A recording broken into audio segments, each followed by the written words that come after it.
Hey everyone, welcome to the new Little Big Planet speedrunning guide by Metroberry and me, Tass. We think LBP is an amazing speed game. It has lots of different speedrunning strats that range from small movement tech that's used throughout the game to large level skips that can save minutes at a time. It's physics based and has no true RNG, but it still has a very high skill ceiling, so there's always room to improve. Despite this, it's not a super popular game to speedrun, so Metroberry and I wanted to change that by making this speedrunning guide. Before we get to the specifics of each level in the game, in this video we're going to focus on the general movement tech, character physics, and important tricks. We're going to assume you've played the game before and are at least somewhat familiar with Sackboy's slippery, floaty movement, but other than that, this guide is geared towards speedrunning beginners.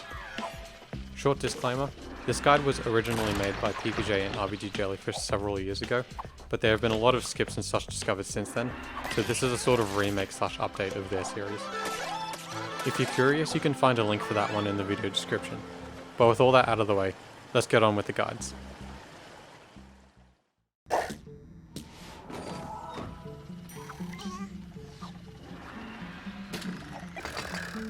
Now to start off, Sackboy is treated like every other physics object in the game.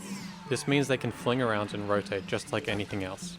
The only difference between Sackboy and a sponge, for example, is that when Sackboy falls over, the game applies a force to keep them upright, a bit like the gyroscope chip from LBP 2. This gyroscopic force gives you some momentum in the direction you're rotating, so if you manage to tilt yourself over even a little bit and then jump, you'll go higher than normal due to the jumping force and the rotation force combining. The further you tilt over, the higher you'll jump, so you can get some pretty crazy jump height if you're able to fall over enough. One strange thing about this is that you'll get a higher jump from falling to the right than to the left. We're not really sure why this happens, but it just means that if you're trying to go as high as you can, you'll want to try to fall to the right. Now you may be wondering, how can I consistently fall over like that? There are several strategies for getting yourself to fall over and even just getting extra jump height through other means. We'll show all of those off in a moment. However, the easiest and most consistent way is by grabbing a rotating object, then letting go and jumping as Sackboy decides to start standing on it again. You'll become especially familiar with this once we reach Sensei's Lost Castle. While there are many ways of gaining height, arguably the easiest is called a right corner jump, or RCJ for short, more commonly known in the hard community levels as a super jump. To do an RCJ, you need to stand on the top right corner of a platform so that your feet stick to the edge, then run off to the right and jump. You can see that Sackboy's feet sort of stick to the ledge and tilt over a little. That's what gives you the extra jump height. Make sure not to stand too far to the right. If both feet aren't touching the platform, you won't tilt over and probably won't have enough time to jump either. An RCJ kind of works on left corners, but you get significantly less height than you would on a right corner, so there aren't really any uses for left side RCJs in the whole run. Another common way to fall over is just to trip over some kind of object. Usually what you want to do is start a jump that'll land slightly in front of a raised floor and jump as Sackboy trips over on it. This is called a trip jump. This can be used to skip the 3-second wait at the start of each race gate.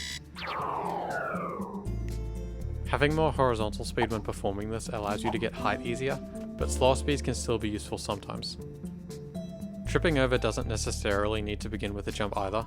Sometimes just walking straight into the extrusion is enough to get Sackboy to fall over enough for a larger jump. A type of jump that's used occasionally is the banana jump, also known as the inverted super. Essentially all it requires is a right-sided concave corner. By cramming Sackboy into a corner like this by jumping into it, the physics engine will try to push them out of this state.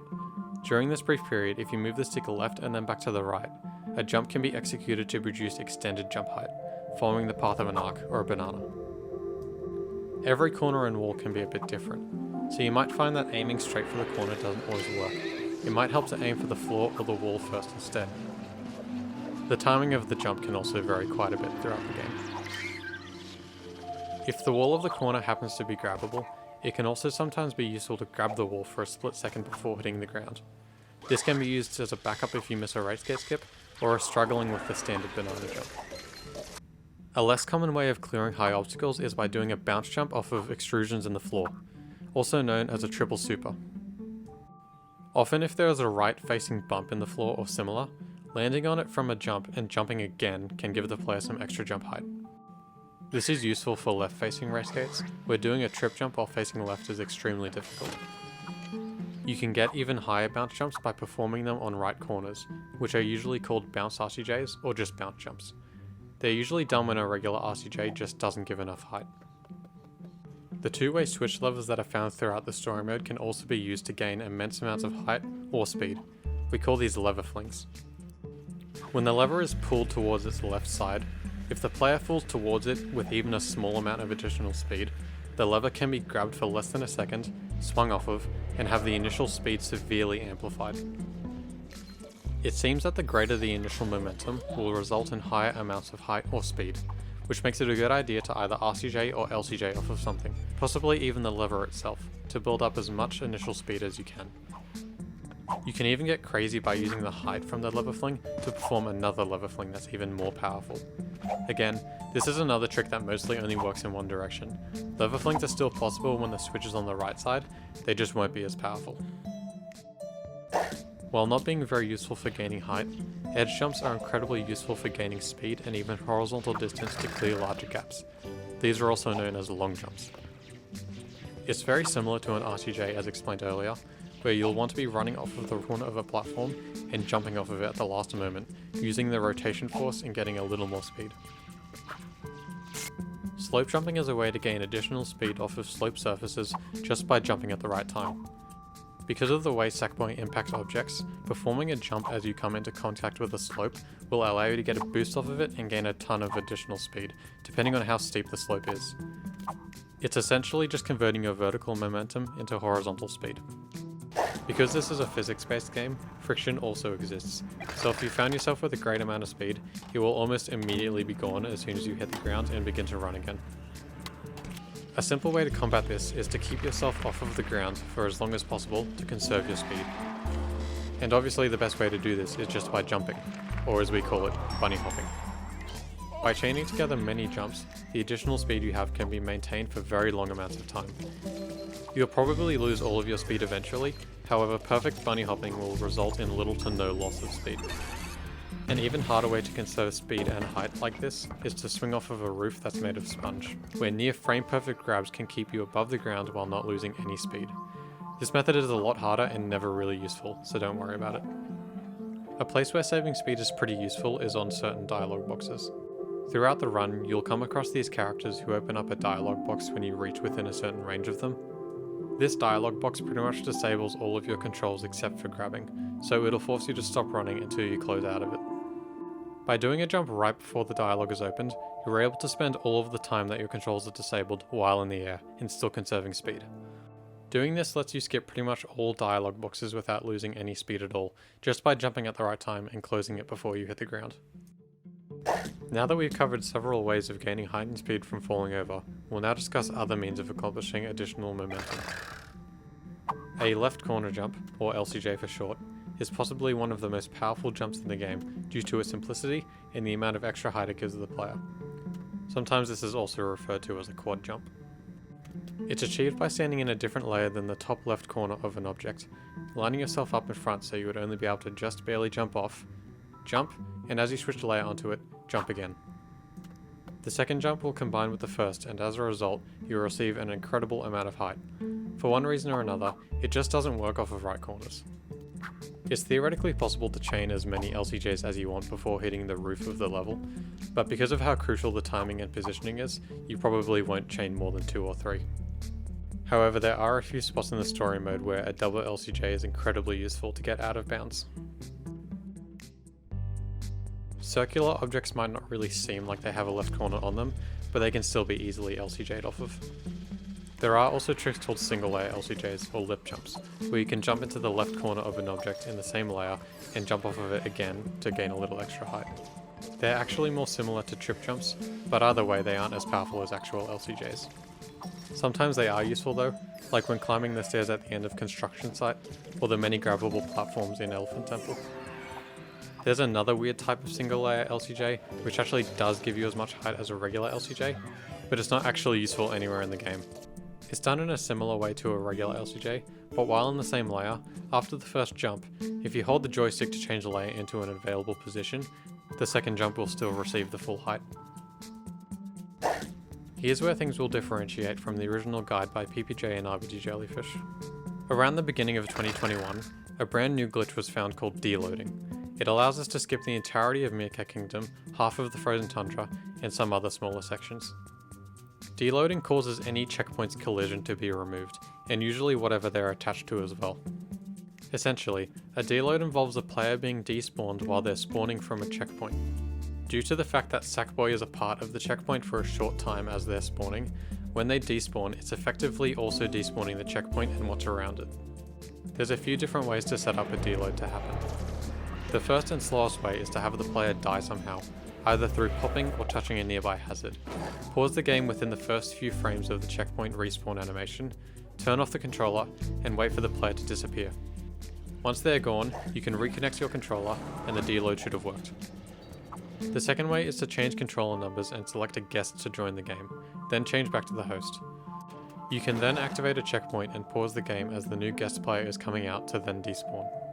This method is much better because it can eliminate the wait time for the player to despawn by connecting them before the checkpoint is activated. This way the wait time can be used in actually making your way over to the checkpoint. This also means that if you time it perfectly, you can activate the checkpoint the moment that the other player will despawn, making it so you don't even have to pause the game at all. If you're stuck on waiting for the other player to despawn, here's a way to speed it up a little bit. While you're signed out of PSN, the guest player can be forced despawned by selecting Friends on the pause menu and pressing Yes when asked to connect to online. There's only about 4 instances where deloading is useful in the speedrun, but it still saves quite a lot of time, so it's worth learning as it's not really that hard. We're now going to talk about a couple of strats that are pretty much only useful in co-op runs. With the use of 2 players, it's quite easy to have a sack person fall over wherever you want, essentially being able to get a super high jump no matter the physical attributes of the level, with very few restrictions. These are called co-op jumps, or team jumps. It starts with a player jumping towards another who's going to grab them. As the jumper is mid-jump, the grabber runs towards them and grabs their legs, pulling them down and having them tilt over onto their face. From here the grabber can let go and the jumper can use the rotation force to achieve a massive jump. It's important to note that it's not really viable to do this trick on a floor that's grabbable, as the grabber will end up grabbing the floor and not the other player. The only other restriction being that you'll need enough physical space to get the horizontal momentum needed to fall over. It also might be worth learning to do this solo with the use of controller switching, although it's only really useful in a couple of parts across all of the categories. You'll start by spawning another sack person by holding the PS button and switching your controller number. Stand so you have a decent gap in between the 2 players, something similar to this. Jump towards the player who's grabbing, and as you reach the midpoint of the initial distance between the 2 players, press the PS button to pause the game. Change to the grabber, unpause the game, and run towards the jumper while holding grab. Pause the game again using the PS button right when the jumper falls over to their side. Then from here, you can switch back to the jumper and jump shortly after the game unpauses. A small tip is that if you hold a button while the PS menu is closing, the game won't resume until you let go of that button. You can use this if you're having trouble timing the final jump. Also, a player despawns after having no active controller after 10 seconds, so make sure you're not leaving them inactive for too long. Unlike the co-op jump, leapfrogging isn't viable with one controller and requires 2 people playing at once. However, it is quite a bit easier. As a way of gaining additional horizontal momentum, while 2 players are running and one is just behind the other, the trailing player can quickly jump and grab to slingshot themselves ahead of the other player. This can then be endlessly repeated to gain a nice speed boost over what a solo player would accomplish. It's important to know as well that if you're over sponge when doing this, you'll have to grab a little later to not grab the ground. Those are pretty much all of the basic fundamentals of running Little Big Planet 1. There are just a few small things we'd like to quickly go over though. You probably won't use these things, but they're nice to know about. Like if 2 walls are placed close to each other, sometimes you'll be able to jump up the middle of them like a ladder, like here at the start of the darkness. You'll also find that there's an endless amount of creative ways of getting flung by objects, like getting barely squished by something, jumping into the jaws of a crocodile, and in general, just by jumping off of moving objects.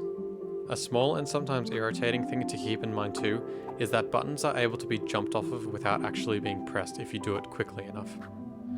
You'll probably do it by accident at some point and lose a few seconds, but the button's collision can be useful sometimes though, like how you're able to trip off of the inside of it or even do a bounce jump off of them. Now you can try taking what you've learned into the story levels. You might even discover a brand new trick no one has thought of yet. In regards to that, there's a really useful resource that we recommend having from speedrun.com. In the description, we'll link a download to all of the story levels. You can then put these onto a USB drive and import them to the game so you can use the levels in create mode. This is useful for looking for skips as well as editing them to make practice levels. You'll actually find some pre-made practice levels in that download as well. We hope to see you in the next video, where we'll start breaking down every single story level and how to run them all. See you next time.